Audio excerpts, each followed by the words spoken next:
Media hora pasó desde las 9 de la mañana y por ende del comienzo de nuestro programa, momento de hablar de economía y para eso tenemos a nuestra especialista, nuestra ministra de Economía, nuestra economista de cabecera, ella es Clara Razú. ¿Cómo estás, Clarita? Buen día.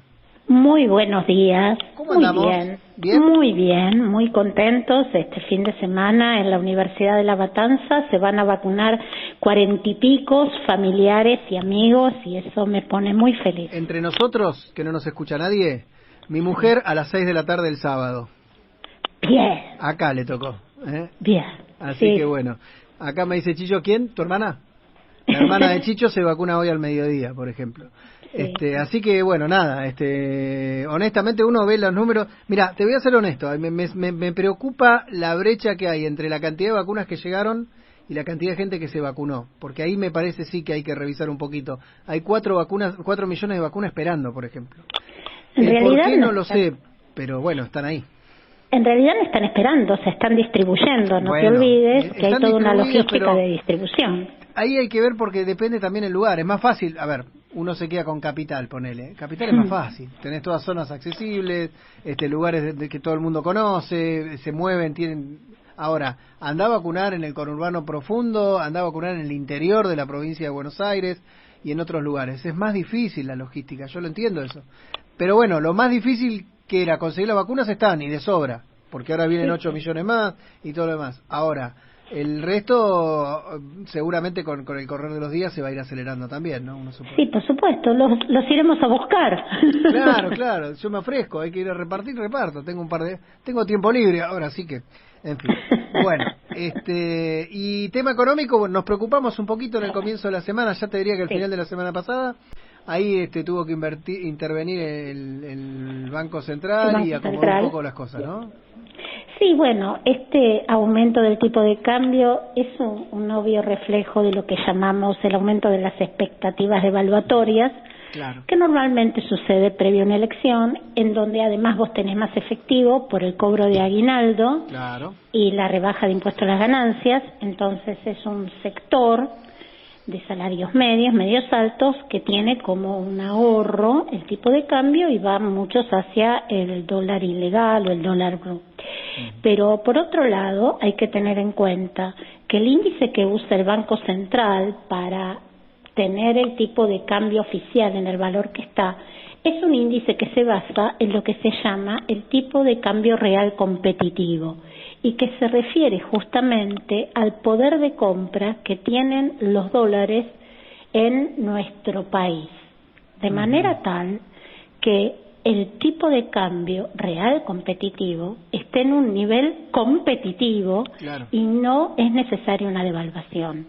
Por lo tanto, esta cuestión, digamos, mercado internista, devaluatoria, expectativas, no tiene sentido, bueno, y de hecho ya digamos que pasó la ola o en términos generales el Banco Central, que tiene poder de fuego, o sea, tuvo un ingreso de dólares suficiente como para sostener el tipo de cambio, lo mantiene en línea.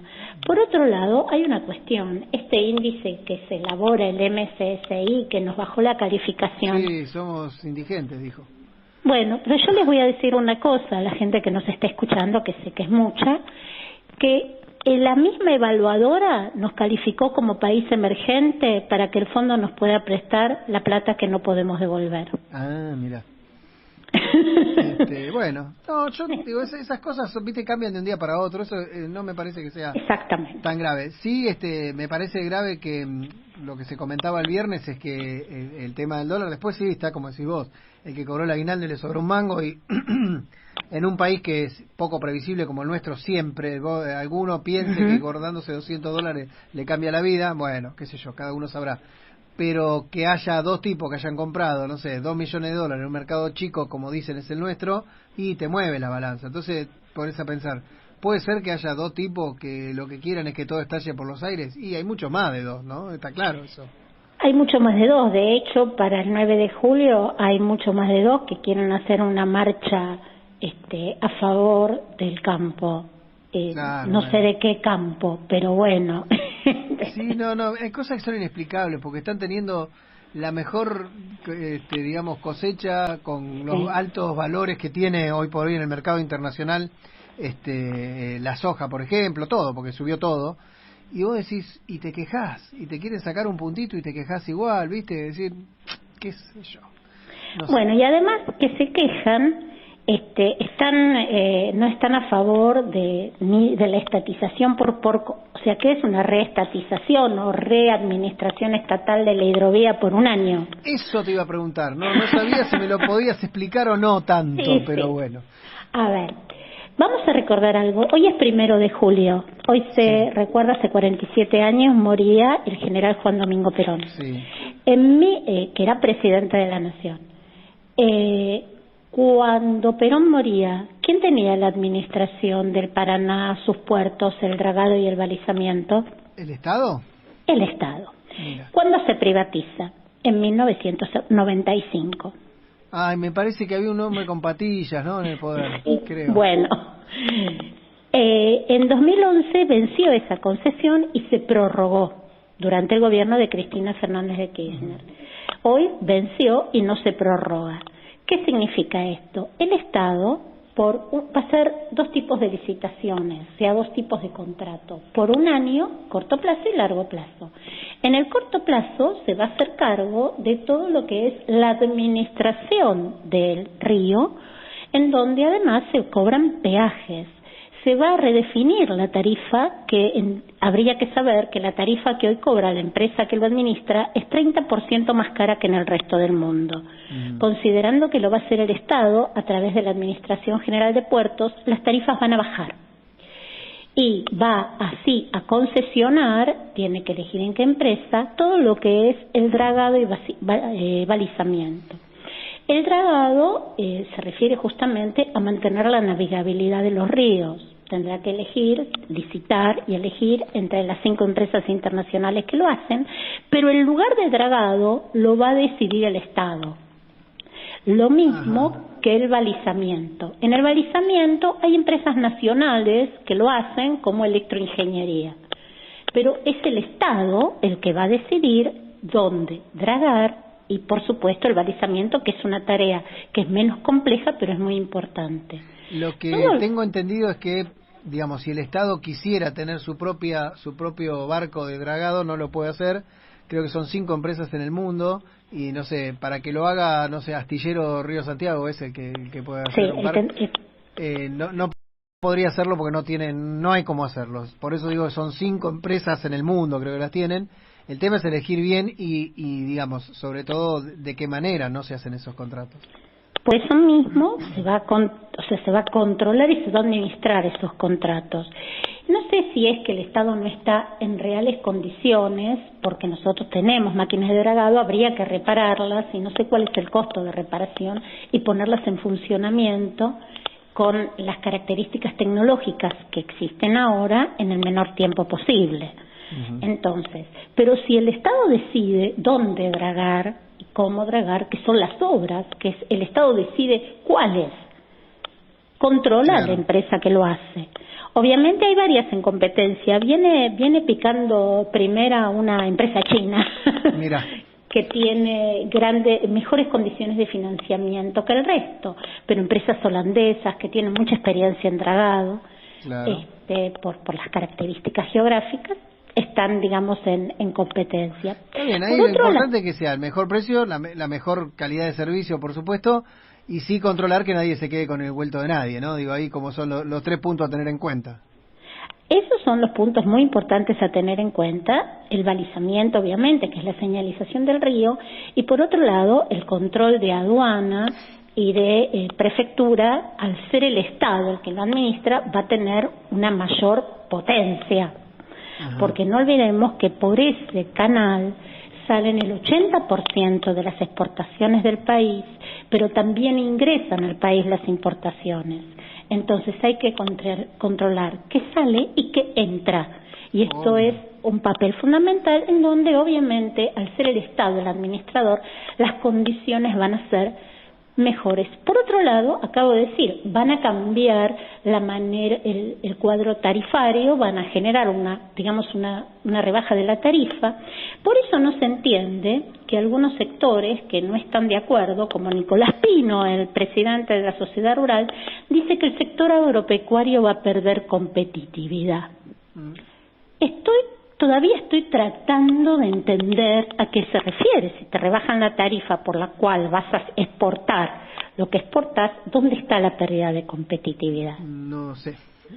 Bueno, le podríamos preguntar. Lo mismo, digamos, para hacer un paralelismo, esto es como que, a ver, los Aeropuertos Argentina 2000 es una empresa privada, sí, pero el Estado controla quién entra y quién sale del país.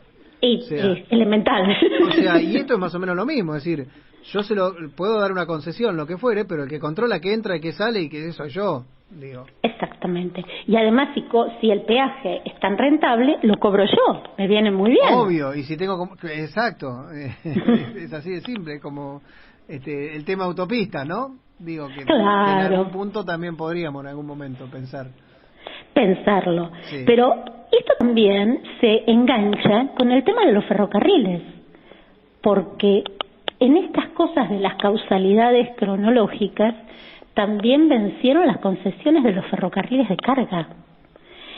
Y en el esquema del ferrocarril de carga, ¿vos sabés cuáles fueron las empresas que ganaron con el esquema privatista de los 90? Y me imagino, pero decímelo. Techim. No te puedo creer. No me diga que Roca manotea de ahí también. AGD, que es aceite general de eso. De esa. También Loma Negra. Ah, mira, la señora Amalita, Amalita, bueno, los descendientes de Amalita. ¿No estaba Benito Rogio por ahí? ¿Viste que esos son los típicos? Sí, andaba por ahí. ¿Viste? No sé por qué me imaginé, que siempre son los mismos. Bueno, entonces también el Estado se va a hacer cargo de la administración del ferrocarril de carga. ¡Qué bárbaro el Estado! Justamente, vos fíjate que vos tenés un esquema de ferrocarriles y puertos, que fue el esquema que generó el modelo agroexportador en el, digamos, supuesto desarrollo argentino del siglo XIX, que no fue tal, que fue concentrado, porque todo terminaba en el puerto de Buenos Aires, pero ferrocarriles y puertos son dos ejes fundamentales porque por ahí ingresan, por ahí egresan las exportaciones y por ahí ingresan los dólares. Claro, entonces, que tanto necesitamos. Bueno, entonces, vos fíjate que el esquema, que el Estado vuelva, porque no es que se estatiza, señores, esto era estatal. Lo privatizaron en los 90 por razones fiscales y vimos lo que pasó. Sí, claro. Sí, entonces, con un esquema de ferrocarril de administración estatal, no solo van a poder utilizar el ferrocarril estas grandes empresas, sino también va a ser beneficioso para las economías regionales. Y yo creo además, Clary, que hay una responsabilidad importantísima para estas empresas que fueron estatizadas, y es esa transparencia y la eficiencia, porque si no, le das otra vez el pie a que hagan lo que hicieron en los 90.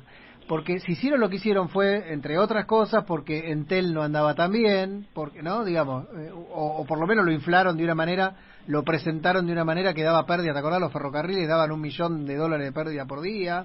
Y empezaron con todo eso y cerraban y cerraban.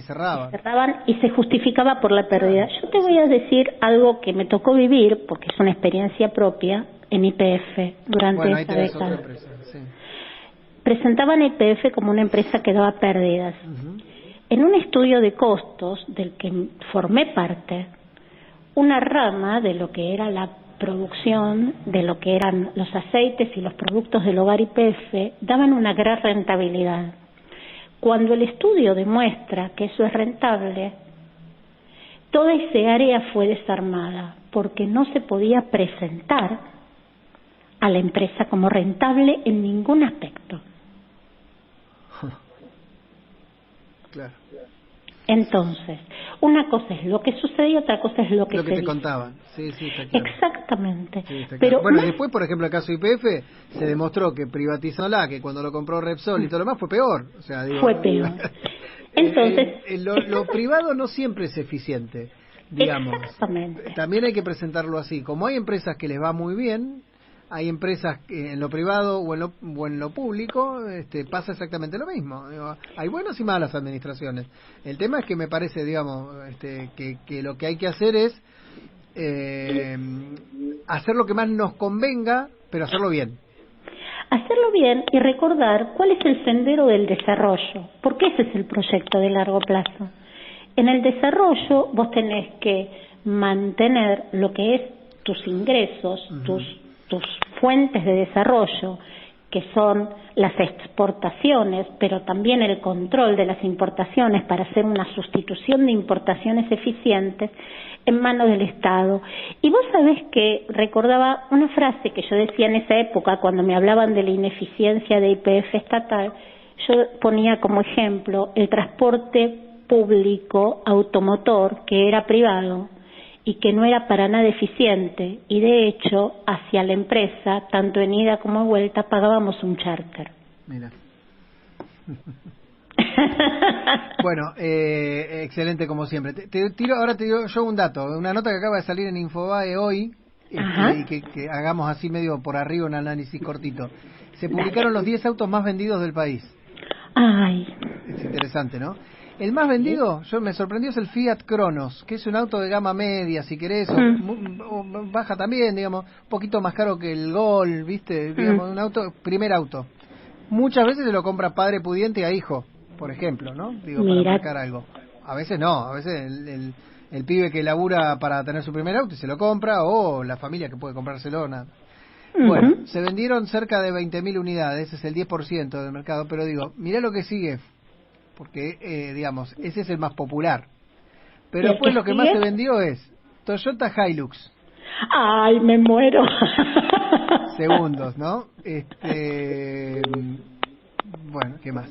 Después, Volkswagen Amarok. Mira. Bien.